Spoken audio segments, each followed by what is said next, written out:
das maiores autoridades mundiais no estudo do comportamento humano.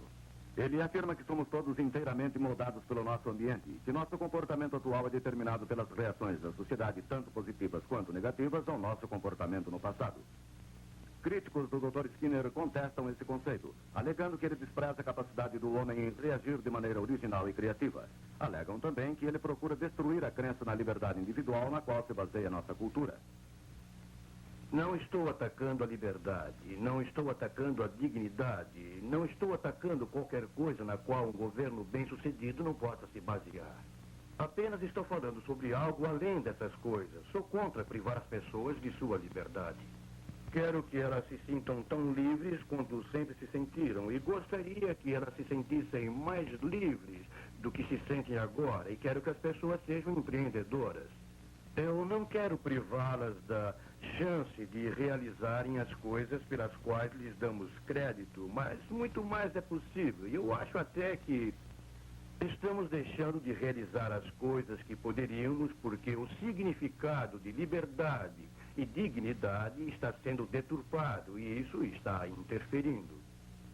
Bem, talvez devêssemos esclarecer alguns dos termos para que possamos ter certeza do que queremos dizer. O que é behaviorismo e como surgiu a palavra? Bem, a palavra foi cunhada por Watson, eu creio. Pelo menos tornou-se muito usada na época de Watson, o que faz mais de 50 anos, e isso é importante lembrar.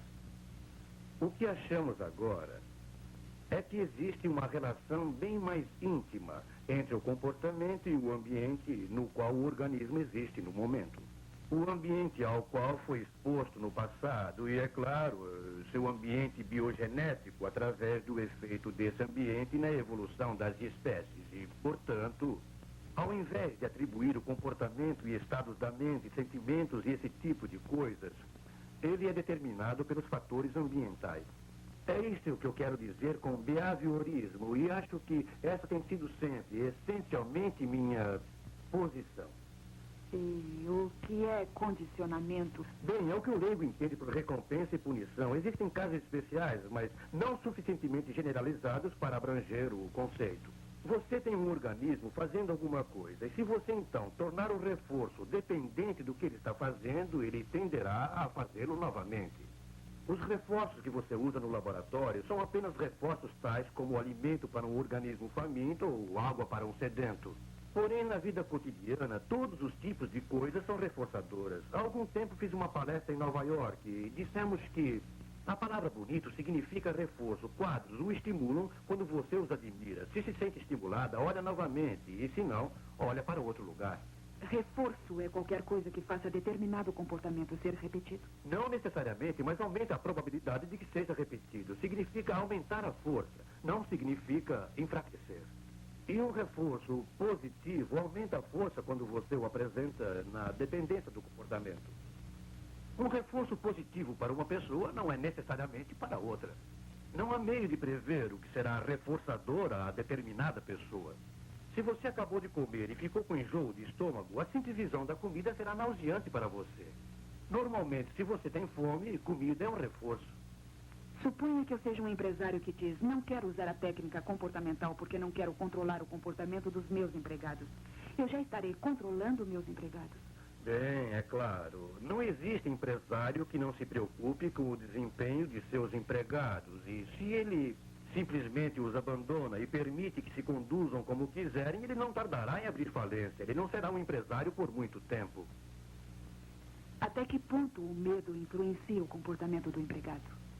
Bem, sempre caímos no controle punitivo, se você pensar bem. Até mesmo os salários que pagamos, na verdade, não são reforços positivos. Quando você paga ao funcionário no fim da semana, às 5 horas de sexta-feira, pelo seu trabalho da semana toda, ele não vai trabalhar na segunda-feira de manhã por alguma coisa que ele recebe na sexta-feira à tarde. Ele seria um tolo se o fizesse. Ele trabalha o dia inteiro controlado por um supervisor que pode despedi-lo. Tudo que o trabalho semanal faz é proporcionar-lhe um meio de vida. E durante a semana toda, ele está sendo ameaçado de perder esse meio de vida. Assim, a coisa toda parece ser um reforço positivo, mas que na verdade ele é adverso. As condições de incentivo que prevalecem numa fábrica são o resultado de uma espécie de troca entre proprietários e trabalhadores. E os proprietários farão tudo o que puderem para conseguir mais trabalho pelo menor salário. E, por sua vez, os trabalhadores farão tudo o que puderem para conseguir um salário maior por menos trabalho. Então, eles se reúnem e, de alguma forma, desenvolvem um sistema de trabalho, que, no final das contas, é exatamente aquele que ninguém gosta de fazer. Finalmente, não importa nem ao trabalhador, nem aos proprietários se estão gostando ou não. Esses não são bons sistemas de incentivo. Já houve época em que as pessoas gostavam do que faziam, eram ativas, cuidadosas, minuciosas e sentiam-se realizadas. Agora não é o que ocorre quando você chega a um conjunto de condições por meio de uma técnica de troca entre duas forças. Como você vai persuadir ambas as partes que estariam bem melhores se permitissem que alguém desenvolvesse boas condições de incentivo? Um sistema de modificação do comportamento, uma vez instituído, exige mais dos supervisores e gerentes, sem reforçá-los também? Não, reforçaria o gerente, porque ele conseguirá maior produtividade. Ele está sendo pago em termos do que consegue. Supervisores são figuras intermediárias, mas aí também é uma questão de garantir que a dependência seja para todo mundo. Desde o trabalhador até a pessoa que detém o sistema e está obtendo os lucros disso tudo, sem falar enquanto isso está contribuindo para o bem da cultura em geral. Se esta companhia fabrica um produto completamente inútil, então a coisa toda é um desperdício total, exceto para os lucros dos trabalhadores e proprietários, que talvez sejam triviais se comparados àquilo que estejam causando à cultura.